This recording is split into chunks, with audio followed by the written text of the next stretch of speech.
success from scratch. And this is something that I sort of knew what was happening. Most of us did. But on this level, professional video games, esports, are games that are played in leagues and tournaments by professional and amateur players. All right.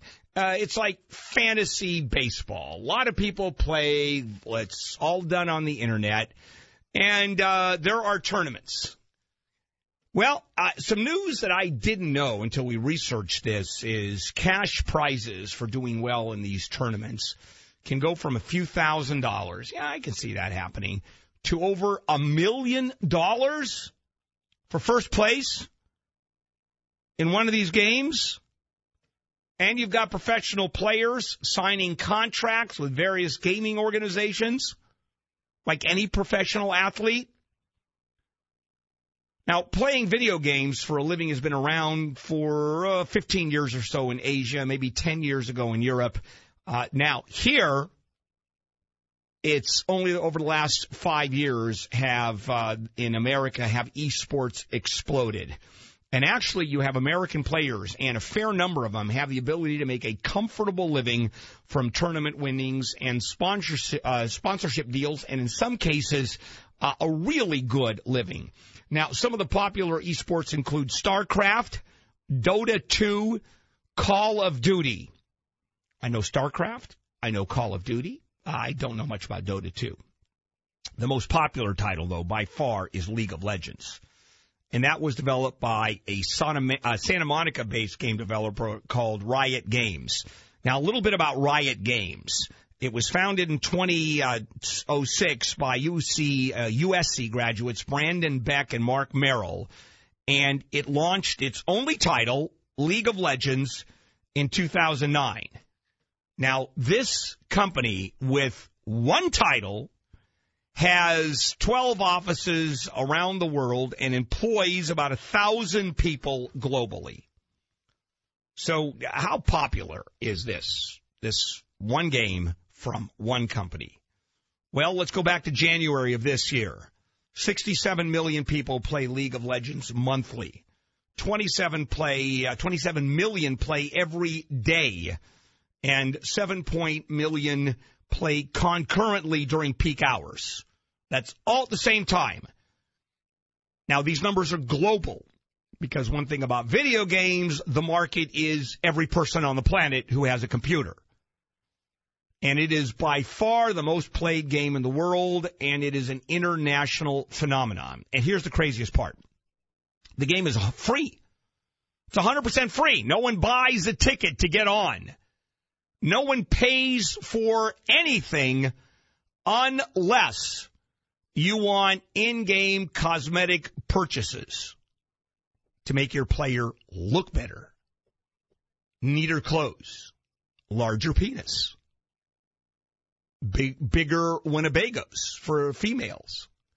No tactical advantage at all.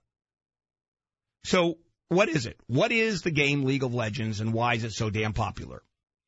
Well, back in April, Thompson and Espinoza had two influential members of the esports community live in studio, and we're going to take some cuts from that. One of them is Peter Doublelift Peng.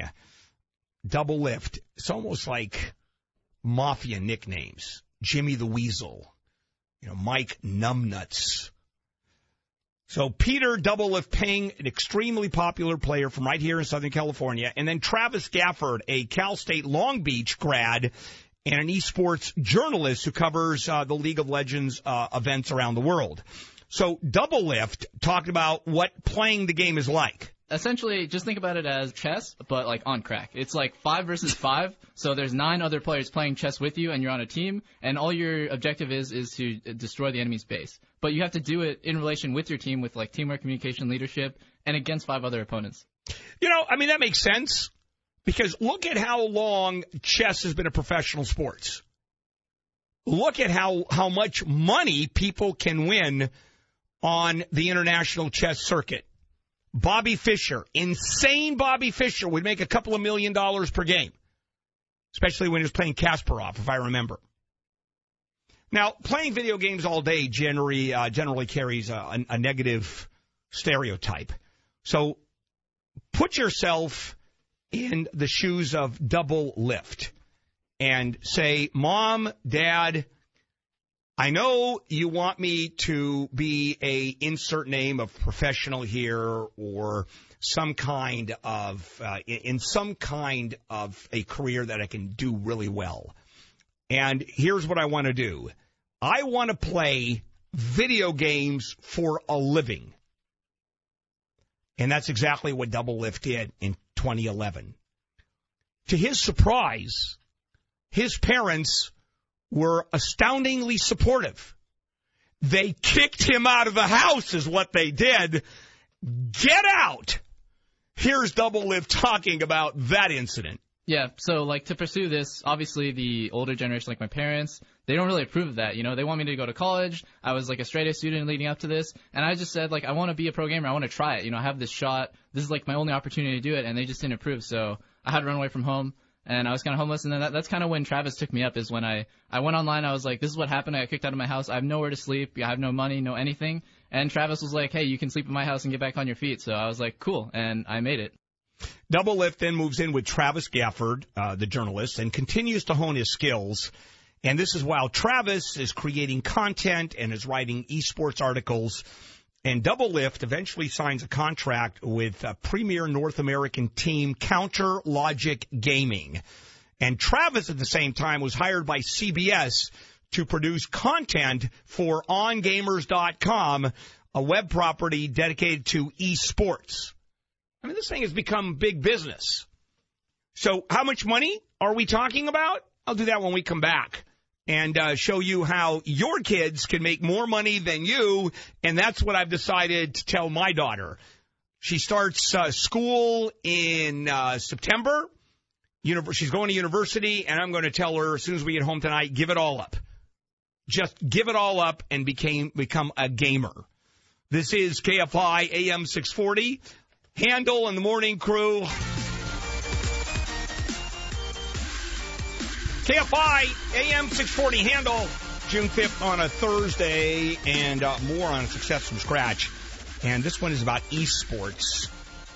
And it's these games that one plays on the internet with other people. Remember Dungeons and Dragons? I don't even people play that anymore, but you'd be playing with everybody else on the internet.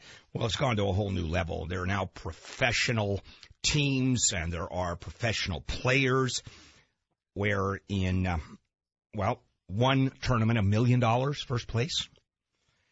So the League of Legends Season 1 World Championship was held in Sweden in June of 2011. This is the game on the planet right now, League of Legends. And I gave you some numbers about the number of people that are playing all over the world, and it's in the dozens of millions. 20, 30, 50 million people a year are involved. So that Season 1 World Championship in Sweden in June of 2011, a few years ago, just a couple of years ago, was seen by 1.6 million people worldwide. That was their audience then. First place team took home $50,000. Now we fast forward to last summer, 2 years later. And now we have Season 3 World Championship of the League of Legends game. The tournament went from 1.6 million people watching it to over 32 million people around the world watching the game. First place team goes from winning $50,000 to $1 million. And to the finals that were held inside Staples Center. All right, it's effectively a professional game with seats and all of that. The game itself, the finals, sold out in a matter of hours. Travis, who happens to be maybe the premier journalist in this field, with numbers like that, big name sponsors are jumping all over this game. Yeah, well, just like any industry, you know, it depends on what you're talking about. Like, the teams are usually monetized by sponsors, and players can get even personal endorsements for just a ton of money.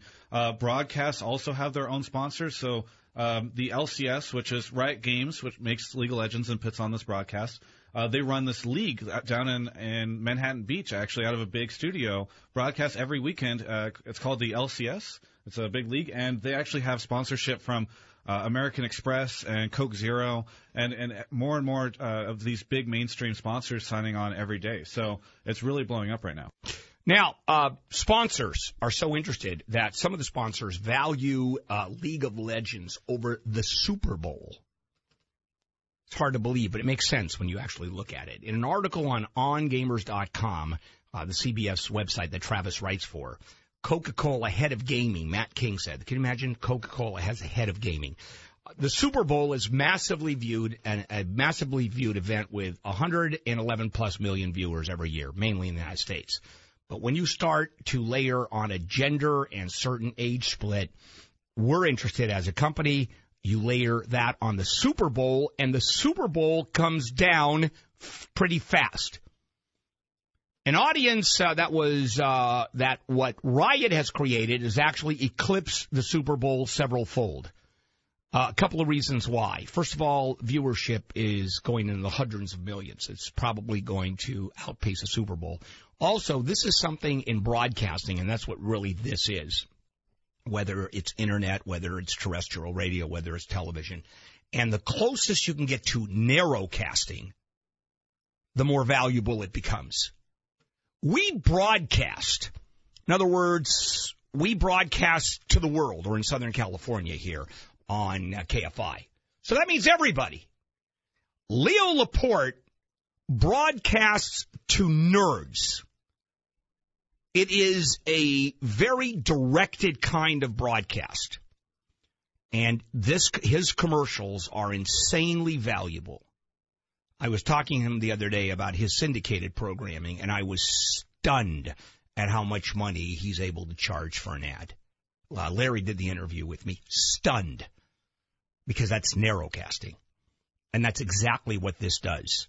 And it does narrowcasting on a level that is global, and its potential audience in narrowcasting, people interested in this gaming, is hundreds of millions of dollars, or hundreds of millions of people. And Travis and Doublelift say there's a large income gap between newer players and popular stars, as you would think. But the earning potential is enormous. It's really hard to track sometimes because guys get personal endorsements and all that kind of thing. But the amount that people are making year over year is tremendous. And, of course, there's a huge range, right? Like if you're the new guy, you're the rookie, you're not going to be making that much. But if you're a star player that everyone loves, you're gonna be able to pull in some good money. There's a huge disparity between a really popular player and like a newcomer, because the newcomer will only be salaried the base Riot salary, which Riot made League of Legends. They'll pay you $25,000 to be a pro player a year. And then if you're like a huge superstar or whatever, you can make ridiculous amounts of money, upwards of like $500,000 a year just from streaming, personal endorsements, sponsors, however much your team wants to salary you, stuff like that. Now, thinking of $500,000 a year of super insane money for an athlete seems ridiculously low. But let's go back to the early days of the NFL or professional baseball. This is when players made nothing. They would get $12 a game as it started.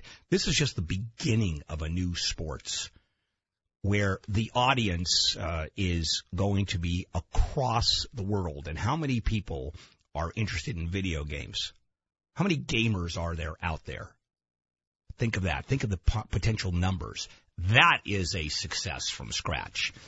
Today brought to you by the University of Redlands. Apply to the University of Redlands School of Business by June 30th to qualify for a $2,600 success scholarship. Visit selectredlands.com for more information. Coming up, the Bergdahl situation is still heating up. And I got to tell you, this story is getting bigger and bigger as far as I'm concerned, and getting more depressing in terms of viewing what this administration is doing. And I'm getting angrier and angrier. And I don't get this angry usually when an administration does whatever. We'll come up with that one.